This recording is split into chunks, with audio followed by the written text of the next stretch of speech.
Daniel Ricciardo, who we could be saying goodbye to, and Norbert Vettel watching on as his son makes one final start on the grid. It's the Abu Dhabi Grand Prix, it's lights out and away we go, and I think Sergio Perez got a slightly better getaway. He's coming at Max Verstappen now, behind him they're all squabbling with Charles Leclerc in third place.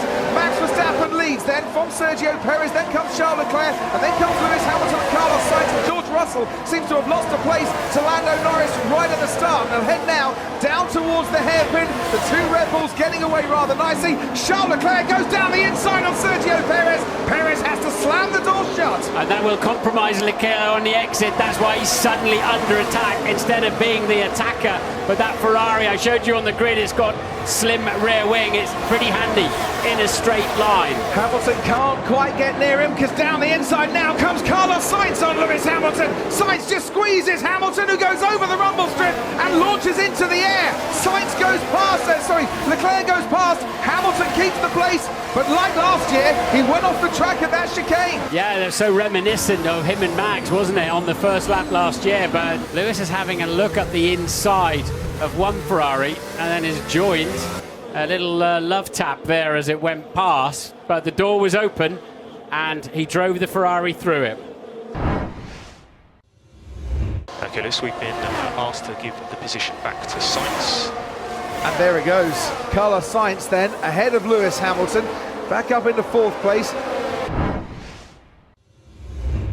With an extra 15 kilometres an hour advantage, Hamilton is getting closer and closer, and they're going wheel to wheel into that chicane, and Sainz just ahead under braking. Hamilton then getting a very good exit out of that chicane. Officially the steward saying no further action, leaving the track and gaining an advantage. So they're satisfied, everything has been done, and now Hamilton has got a car length ahead of Carlos Sainz, and a lap later he is back ahead of the Ferrari, and this time he shouldn't be told to give it back.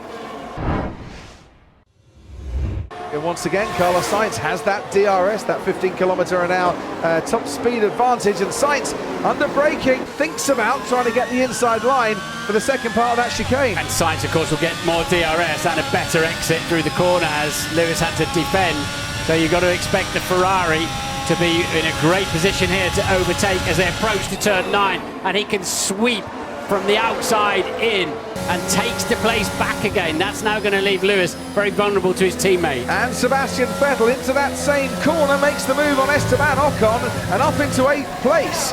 Ocon is trying to come back at Vettel, as you can see, and says, thank you very much, I quite like 8th place, I'll keep on to it for a little bit more. But this is a super little tussle between Esteban Ocon and Sebastian Vettel. Russell picking up a slipstream and with DRS2, pulls out from the rear of his teammates Mercedes. George Russell powers his way past and up into 5th place.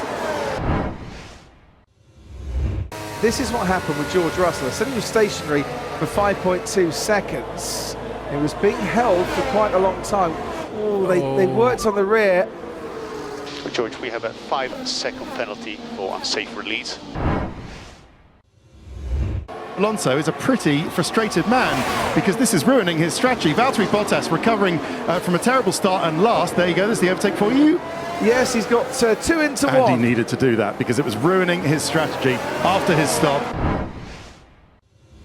Fernando Alonso pitting and second pit stop. Retiring. Have to retire the car. Oh dear. Well, Fernando Alonso, who has not had the best of luck with mechanical reliability this season, finishes off his stint with the Enstone team and finishes it off by being pushed into the garage as our first retirement this evening. Meanwhile, here comes Sebastian Vettel. Haven't said that for a while. And there he goes, into the corner, ahead of Pierre Gasly. Lovely. We've had a tangle. Mick Schumacher and Nicholas Latifi have had just a little tangle. 5-second time penalty for Mick Schumacher for causing a collision. Zhou Guanyu weaving a bit on the straight. Vettel's got that one covered though, and he's definitely got the pace to get past the Alfa Romeo. There you see the Perez pace that he's got, and he does get level with Lewis Hamilton. Little lock-up though, going into that chicane, and how much is that going to compromise him? Coming out of the chicane, Hamilton seems to get a much better exit, and he's now got DRS. little bit of a slipstream as well to try and get that place back. Perez thought he got the overtake done, but that one lockup, Martin, seems to accost him, and Hamilton manages to keep hold of that third place. Down the inside goes Sergio Perez, and we can see he's actually got a car length ahead as they emerge out of turn 9. You see, so that's good learning from Sergio Perez. And this is the green of Lance Stroll, catching Sebastian Vettel. Now, you hold your breath a little bit when these two get together, but that was Vettel making way for his teammate to get past. I've lost shifts aren't working probably. Copy, okay, may have a hydraulic problem, so may go passive, just be cautious.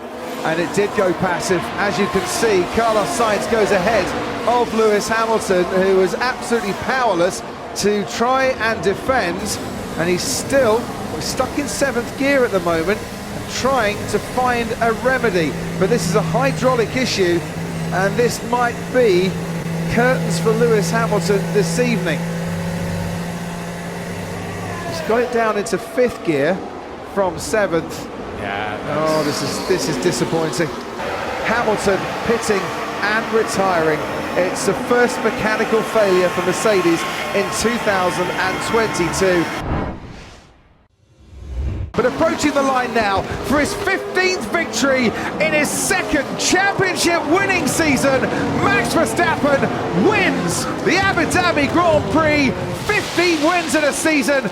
That is the new benchmark for the rest to challenge. Daniel Ricciardo under huge pressure from Sebastian Vettel, and this is going to be crucial. There's $12 million on Sebastian Vettel trying to overtake Daniel Ricciardo here. Ocon has finished 7th, Norris 6th, Stroll will come home to finish 8th. Is it Ricciardo or Vettel, 9th or 10th? Both drivers leaving us at the end of this season. Ricciardo potentially to go to a reserve driver at Red Bull. Sebastian Vettel waving goodbye to Formula 1 and giving us thrills and excitement right to the checkered flag. Is he going to get past Daniel Ricciardo? It's going to be close, but Ricciardo takes that 9th place. Sebastian Vettel scores 10th in his final race. That was sublime, which is actually a perfect way to sum up this season, Max. It's been a pleasure. Amazing race, and we'll manage to beat tyres who are holding on really well, so great job to everyone. What an amazing season we've had. Unbelievable. Very, very good job, Max. Well done. As GP says, an amazing way to round off what's been a beautiful year. Well done. Cheers, buddy. It's been an honour, Daniel. It's been an honour. Really good 2 years. I think I speak for everyone in the team when I say how much we've all enjoyed working with you. Yeah, I appreciate your efforts. Thank you.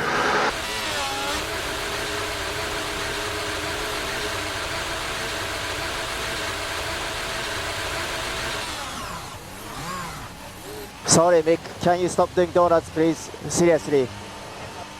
I'm sorry, Mick, but we just can't. Sorry. That's right, love you too. What did he say? Remember these times, they might not last forever. Sebastian, thank you. The memories definitely will. And now it's us who has to remember these days. Thanks, Seb. You've been a true champion for Red Bull, for Formula 1, and for yourself too. That's it. Formula 1 is over in 2022. Enjoy your winter. You've got 105 days to go until we race in Bahrain and we start all over again.